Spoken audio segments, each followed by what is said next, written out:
कर रहे हैं ना धामी जी। मैं धामी जी को एक ही बात कहना चाहूँगा कि सीबीआई जांच हो। घोटाला प्रदेश व्यापी घोटाला है और इसमें भारतीय जनता पार्टी के बहुत बड़े बड़े नेता लोग शामिल हैं। पूर्ण तरीके से निरस्त किया जाए, क्योंकि इसमें 15-15 लाख रुपए 21-21 लाख रुपए दे के कोई नौकरी पा रहा है।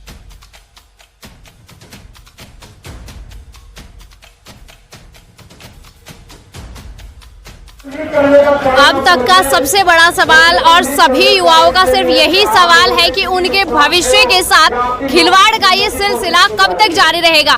कभी एग्जाम होने से पहले पेपर लीक कर दिया जाता है या फिर कभी एग्जाम के बाद भर्तियों में धांधली और भर्तियों में घोटालेबाजी नजर आती है। हमारी सरकार और हमारा प्रशासन आखिर कहां सो रहा है, जब यही सभी पढ़ने वाले युवा साथी इसके खिलाफ प्रदर्शन करते हैं या विरोध करते हैं तो उन्हें जेल में डाल दिया जाता है या उनके खिलाफ केस दर्ज कर दिया जाता है, तो फिर कहते हैं कि भारत देश में सिर्फ जातिवाद फैल के रह गया है। उस वक्त क्यों भूल जाते हैं कि जातिवाद ही नहीं भ्रष्टाचार भी अपने चरम पर खड़ा हुआ है। मेरे पीछे आप जितने युवा साथी देख सकते हैं, अभी हाल ही में हुए यूके SSS की भर्ती में घोटालेबाजी के लिए यहाँ पर हैं कि या तो परीक्षा निरस्त कर दी जाए या फिर जो धांधली हुई है उस पर केस करा जाए। अब कहना ये है कि भाजपा सरकार कहां सो रही है और हमें कब न्याय मिलेगा। मेरे साथ यहाँ पर युवा साथी के साथ झमरेड़ा विधायक वीरेंद्र जातिब और काफी सारे लोग मौजूद हैं। तो सर जरा खड़े हो जाएंगे आप। धांधलेबाजी खत्म होने का नाम नहीं ले रही है, घोटाले में भी भर्ती घोटाला नजर आ रहा है। सर क्या कहेंगे, आप कहते हैं कि सीबीआई जांच हो, जब सब कुछ सरकार के अधीन चल रहा है, कहेंगे? मैं मानता हूँ सीबीआई से यहाँ के युवाओं को उम्मीद है। देखिए, प्रदेश व्यापी घोटाला है और प्रदेश व्यापी घोटाला जिसमें उत्तराखंड का भविष्य अंधकार में हो रहा है, क्योंकि काबिल लोगों की जगह नाकाबिल लोगों की भर्तियां हो रही हैं और यहाँ का युवा जो रात दिन मेहनत करके अपनी मेहनत के दम पर आगे बढ़ने को तैयार है, उसके साथ घोर अन्याय हो रहा है और युवा आत्महत्या करने को मजबूर है। और उसी धांधलेबाजी के विरोध में जिन लोगों ने भी ये कुकृत्य किया है उनको कठोर से कठोर दंड मिलना चाहिए, न्यायपूर्ण कार्रवाई होनी चाहिए और इसमें अभी छोटी छोटी मछलियों को पकड़ा जा रहा है। ये घोटाला प्रदेश व्यापी घोटाला है और इसमें भारतीय जनता पार्टी के बहुत बड़े बड़े नेता लोग शामिल हैं इस घोटाले को उनका संरक्षण प्राप्त है। हमारी मांग है उनके खिलाफ भी कठोर कार्रवाई हो। हमें सीबीआई से जांच की न्याय की उम्मीद है। एसटीएफ भी अच्छा काम कर रही है पर सीबीआई और बेहतर तरीके से काम करेगी, यह उम्मीद है। इसलिए हम लोगों की मांग, युवाओं को न्याय मिलना चाहिए, इसलिए हम लोगों की मांग है कि इसमें सीबीआई जांच हो। सर कहा जा रहा है कि पूरा सिस्टम ही करप्ट हो चुका है, क्योंकि धांधली करने वाले सिस्टम के अधिकारी और कर्मचारी, उनके पास से 37 लाख की रकम भी बरामद हुई है। उन्हें कौन सी सजा आप चाहते हैं सरकार से? हम चाहते हैं उनको कठोर दंड मिले। बहुत सारे युवा, उनका पूरा का पूरा जीवन उन्होंने गर्त में धकेल दिया है। कॉन्स्टिट्यूशन में कठोर से कठोर दंड उनको मिलना चाहिए ताकि एक नज़ीर बने और फिर से उत्तराखंड में कोई हाकम सिंह पैदा होने की हिम्मत ना करे। हम ऐसी कठोर सजा चाहते हैं। अभी कुछ युवा साथी मेरे साथ मौजूद हैं जिनके भविष्य के साथ ये खिलवाड़ चल रहा है। मैं उनसे बात करूंगी कि आखिर उनकी क्या मांग है। परीक्षा को निरस्त चाहते हैं, सीबीआई जांच चाहते हैं या जो भी वो चाहते हैं कि सरकार उनके साथ वो करे। अब हम उनसे बात करेंगे। जी भैया क्या कहना है आप? जी नमस्कार मैम, मैं ये कहना चाहता हूँ कि वीडियो भर्ती को पूर्ण तरीके से निरस्त किया जाए, क्योंकि इसमें 15-15 लाख रुपए 21-21 लाख रुपए दे के कोई नौकरी पा रहा है, लेकिन इसका कोई स्पष्टीकरण तो नहीं होगा। एसटीएफ भी जांच कर रही है, लेकिन क्या हम इसमें ये जांच थोड़ा ही ना कर लेंगे कि इसमें 60 क्वेश्चन, 70 क्वेश्चन, 80 क्वेश्चन हर व्यक्ति को मिला हुआ है, लेकिन किसी का नंबर 1 नंबर से रहा है, किसी का 2 नंबर से रहा है। तो इसका एक मूल कारण है सिर्फ और सिर्फ निरस्तीकरण, निरस्त हो। लेकिन एक साथ इसका एक विषय हो रहा है कि जो इसमें संलिप्त पाए गए व्यक्ति हैं उनको सजा हो और इनकी निष्पक्ष तौर पर जाँच हो।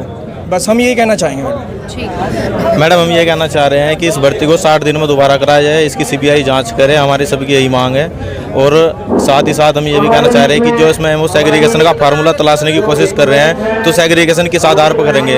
हमें क्या पता मैडम कि अब तो जो एसटीएफ हमारी जांच कर रही है उसी का कोई जानने वाला उसमें वहाँ बैठा हुआ स्टूडेंट हो और उसी का वो वहाँ पे उसे क्लीन चिट मिल जाए। साथ ही साथ किसी नेता का वहाँ पे कोई कैंडिडेट सेलेक्टेड हो रखा हो, उसे वहाँ पे कोई भी मतलब उसे भी वहाँ पे कह दे कि क्लीन चिट दे रहे हैं हम, लेकिन ऐसा कैसे सेग्रीगेशन कर देंगे? तो हम तो इस यही बात करें कि इस परीक्षा को 60 दिन में दोबारा करें और इसकी सीबीआई जांच करें। आपको लगता है कि दोबारा होने के बाद धांधली या पेपर लीक जैसी कोई समस्या, कोई शिकायत सामने नहीं आएगी? बिल्कुल आएगी मैडम, लेकिन इसका जो जिम्मा है वो हमारे जो आयोग हैं उसमें बैठे हुए मेंबर को जो है एक तरीके से एसडीएम या जो डीएम रैंक के जो अधिकारी हैं, आईएएस जो ऑफिसर हैं, उनको दिया जाना चाहिए, जिनकी जो पहले से ही साफ छवि के आ रहे हों, उन पे जो है वहाँ पर सचिव और अध्यक्ष बनाए और जल्दी से जल्दी जो इन परीक्षाओं का है ना दोबारा कराया जाए।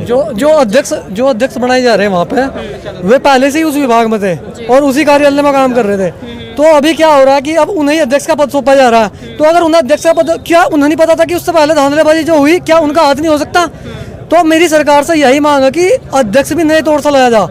और जो एसटीएफ की जांच की बात कर रहे हैं ना धामी जी, मैं धामी जी को एक ही बात कहना चाहूँगा कि सीबीआई जांच हो, क्योंकि यहाँ तो एसटीएफ की बात तो ये है कि कोई भी पकड़ कर बैठा लगाओ ना, कि सीधी सी बात है, बड़े स्तर पर जब भी हम बात रखेंगे तो इनका तो वही काम है जो भाई बरसती मेंढक वाला मामला हो रहा है। तो हम तो एक ही बात कह रहे हैं कि सीबीआई जांच हो या परीक्षा रद्द हो, 60 दिन के अंदर पेपर होना चाहिए।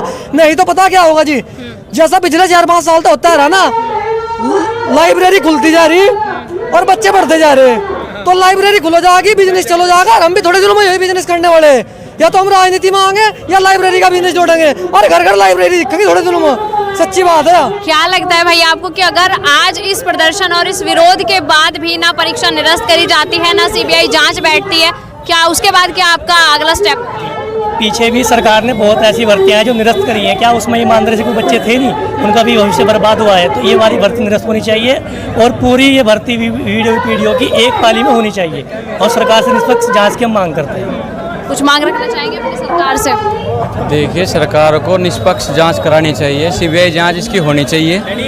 पिछले कई दिनों से लगातार चल रही है जांच, कोई रिजल्ट नहीं सही आ पा रहा है, लगातार लोग पकड़े जा रहे हैं। तो जाहिर सी बात है, पता नहीं कितना धांधला इसमें हुआ है। अगर पैसे ही देकर नौकरी देनी थी तो भर्ती क्यों निकाल ली थी, बुला के वैसे रख लेते। ये युवा कहाँ जाएंगे जो पिछले 5-5 साल से जो ठंड में चल कर 5 बजे आकर कोचिंग जा रहे हैं, पागल थोड़ा ही फिर रहे घर से।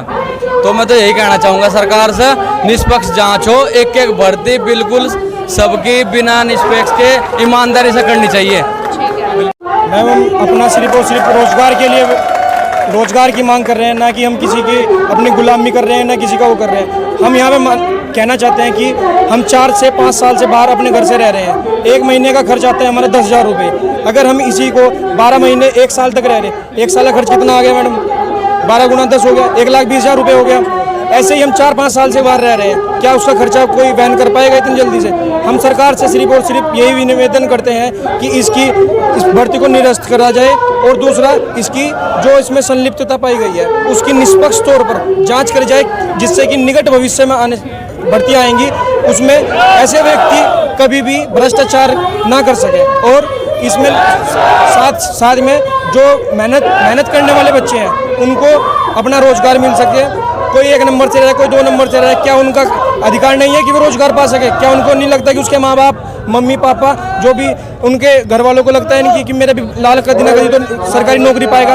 हर आदमी को अपना अपना वजूद होता है, सोसाइटी के लिए, शादी के लिए, हर चीज़ की किसी की अलग अलग मजबूरियाँ होती है। लेकिन इसका एक कारण नहीं है कि 15 लाख रुपए देने वाला ही सब कुछ पालेगा। हमेशा एक शब्द में होना चाहिए कि वे सिर्फ और सिर्फ निष्पक्ष और निरस्त होनी चाहिए।